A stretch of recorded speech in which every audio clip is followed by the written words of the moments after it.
Hi, my name is Cameron Bradley. I'm a part of Team 13. We're going to be talking about the catwalk field and specifically reservoir characterization, reservoir simulation, production, drive mechanisms, as well as drive recovery.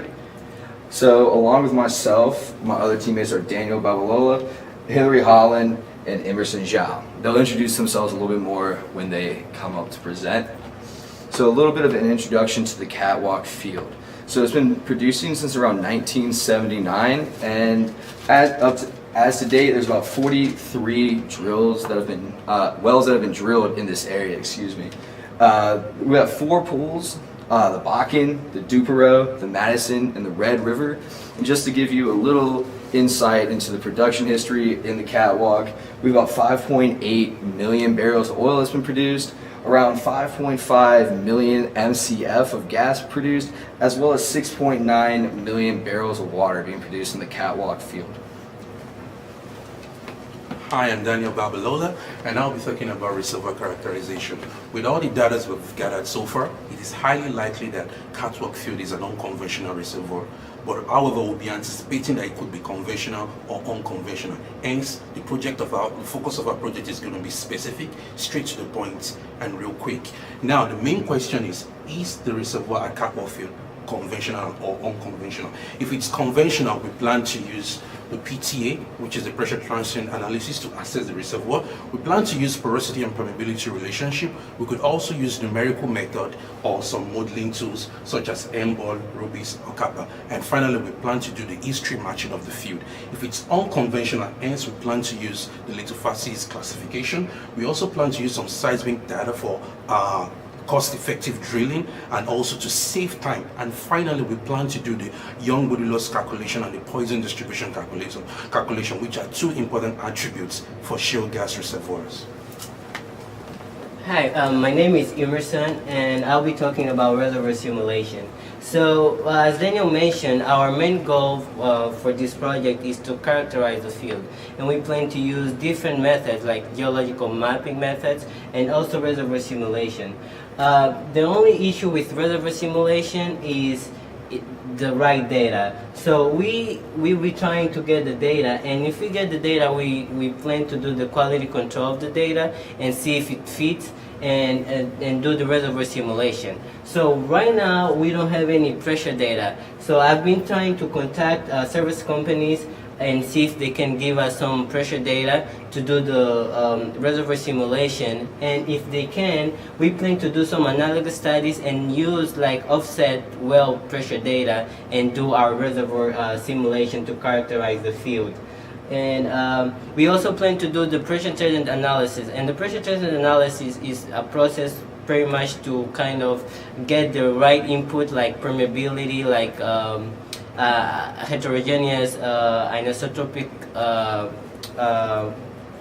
characterizations, and input in the reservoir simulator and try to get something from there. Hi, my name is Hillary, and I'll be talking about reservoir production. So in general, shale hydrocarbon systems are very complex, and so we are using well log data to help us to see what's beneath the surface, and also we can use the Morrison-Biggs chart and the Horner plot to predict the water cut and the fluid, the flow rates. And in addition to these 2 things, we'll be looking at the well logs and correlating them to see where we could possibly implement fracking.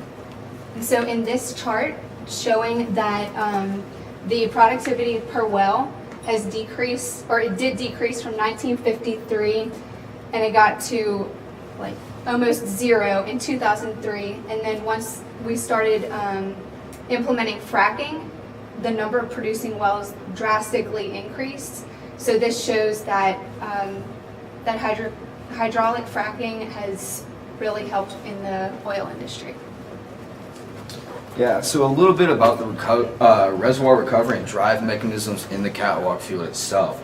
So from our research and data, we've discovered that there's actually a rather large aquifer in the catwalk field.